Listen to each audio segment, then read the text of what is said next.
पंचकूला के सेक्टर 5 इंद्रधनुष ऑडिटोरियम में हरियाणा के विधानसभा स्पीकर ज्ञानचंद गुप्ता पहुंचे। देश के यशस्वी प्रधानमंत्री के द्वारा एम्स रेवाड़ी का शिलान्यास और विभिन्न परियोजनाओं के उद्घाटन एवं शिलालेख समारोह का सीधा प्रसारण पंचकूला के सेक्टर 5 इंद्रधनुष ऑडिटोरियम में आयोजित किया गया, जिसमें लाभार्थियों को हरियाणा के विधानसभा स्पीकर ज्ञानचंद गुप्ता द्वारा पत्र देकर सम्मानित किया जाएगा। नरेंद्र मोदी जो है वो रेवाड़ी पहुंचे थे। एम्स का शिलान्यास हुआ है। 10,000 करोड़ की परियोजनाओं का हरियाणा में आज उन्होंने शिलान्यास किया है। सब किस तरीके से देखते हैं, 2024 के चुनाव से पहले एक बड़ा कार्यक्रम हरियाणा की धरती पर हुआ है। इससे पहले 2014 की भी उन्होंने जिक्र किया, जब वो प्रधानमंत्री पद के उम्मीदवार बने थे, तब रेवाड़ी से उन्होंने शपथ किया। देखिए, आज हमारे देश के यशस्वी प्रधानमंत्री नरेंद्र मोदी जी ने हरियाणा प्रदेश को लगभग 10,000 करोड़ रुपए की नई सौगात दी।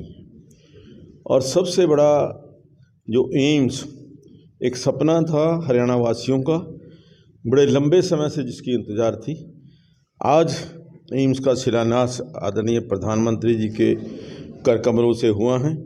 और उसके अलावा विभिन्न परियोजनाएं, चाहे वो गुरुग्राम के अंदर मेट्रो को लेकर के हो, रेल लाइन कर हो, ज्योतिसर के अंदर एक भव्य म्यूज़ियम की स्थापना को हो, इस प्रकार की जो हमें इंफ्रास्ट्रक्चर आदरणीय मोदी जी ने दिया है, निश्चित तौर से जो विकास है हरियाणा प्रदेश के अंदर और गति पकड़ेगा। विकसित भारत विकसित हरियाणा, मैं समझता हूँ एक बहुत अच्छी कल्पना, एक डबल इंजन की सरकार जो मिल कर के देश और प्रदेश की प्रगति के लिए कार्य कर रही है।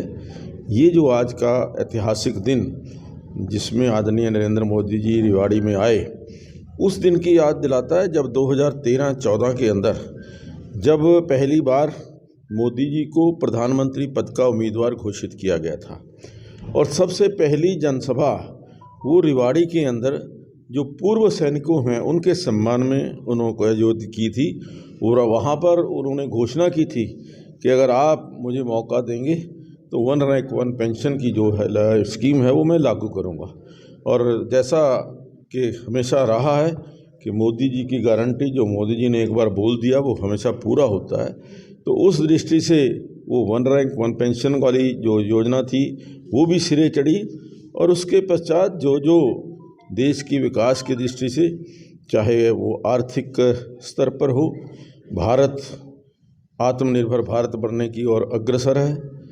जिस प्रकार की गरीब कल्याण की योजनाएं आदरणीय नरेंद्र मोदी जी ने शुरू की हैं, उनको देखते हुए मुझे पूरी उम्मीद है कि जो आज रेवाड़ी में उन्होंने कहा कि हमने धारा 370 हटाई थी और देश के अंदर 370 से ज़्यादा सीटें जो हैं वो भारतीय जनता पार्टी को और 400 के पार वो एनडीए सरकार को रहेंगी, ऐसा आशीर्वाद उन्होंने लोगों से लिया। और मैं समझता हूं कि आज के इस कार्यक्रम के पश्चात हरियाणा प्रदेश के जो कार्यकर्ता हैं, जो भी विभिन्न स्तरों पर कार्य कर रहे हैं, उनको एक नई ऊर्जा मिलेगी, एक नई ताकत मिलेगी। सर, ये आज मोदी जी ने ये भी कहा कि जो केंद्र सरकार की योजनाएं हैं उनको आगे बढ़ाने में हरियाणा ने 100% काम किया है और तेज़ गति के साथ उन योजनाओं को इम्प्लीमेंट किया है।